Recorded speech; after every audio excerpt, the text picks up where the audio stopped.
Intégral Placement, idée de fonds.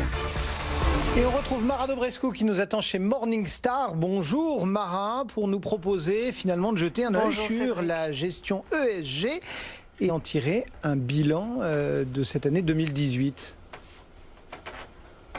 Tout à fait, Cédric. Alors, ces fonds d'investissement qui prennent en compte les critères ESG, donc environnementaux, sociaux et de gouvernance d'entreprise, ils sont de plus en plus présents dans l'offre disponible aux investisseurs en Europe.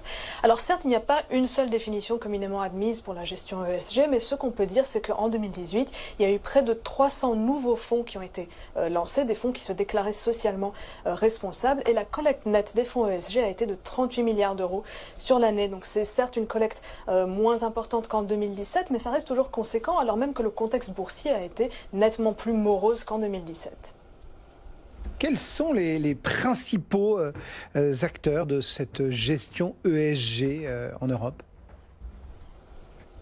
Alors en termes d'actifs sous gestion, c'est la société néerlandaise Robeco qui domine avec près de 60 milliards d'euros en fonds dits socialement responsables à fin 2018. Le top 3 est complété par Amundi et BNP Paribas. Et si on regarde le top 10 des sociétés, on voit que ça comprend plusieurs groupes des pays scandinaves comme Storebrand ou Swedbank qui ont eu vraiment une longueur d'avance dans le lancement de ce type de produit. Alors une autre tendance très intéressante, ce qu'on a vu en 2018, c'est que sur ces 38 milliards d'euros de collecte nette, près d'un tiers sont allés à la gestion passive, donc des fonds indiciels ou des ETF qui répliquent des indices ESG. iShares a d'ailleurs lancé l'année dernière, pour la première fois sur le marché européen, ces ETF avec un filtre ESG, avec des frais vraiment bon marché allant de 5 points de base à 20 points de base par an. Et donc ce sont des ETF qui excluent les sociétés des industries controversées comme le tabac, l'armement et le charbon. Et puis ils excluent aussi les sociétés qui ne respectent pas les principes du pacte mondial de l'ONU. C'est une véritable démocratisation pour l'industrie parce que c'est vraiment la première fois que les investisseurs européens peuvent accéder à ce type d'offre avec un coût aussi faible.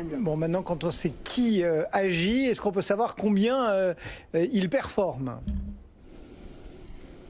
Alors l'année dernière, dans un contexte vraiment difficile pour la plupart des marchés boursiers, ce qu'on voit, c'est que ces fonds ESG ont globalement un peu mieux performé que leurs concurrents non ESG. Finalement, c'est pas si surprenant puisque ces sociétés qui ont un profil ESG plus favorable tendent à être des sociétés mieux gérées et moins volatiles. Donc par conséquent, les fonds qui y investissent ont tendance à un peu mieux résister en marché baissier. Mais attention, ça reste vraiment une grosse généralisation puisqu'il y a beaucoup de différences dans ces approches ESG. Il n'y a pas non plus de consensus sur le fait de savoir si un filtre ESG améliore ou non la performance de long terme. L'investisseur doit au final rester vigilant pour vérifier si chaque fonds individuel est susceptible de remplir à la fois ses objectifs financiers de rendement risque et ses éventuels objectifs extra-financiers. Voilà quelques éléments donc de compréhension et de réflexion, quelques exemples aussi pour illustrer tout ça.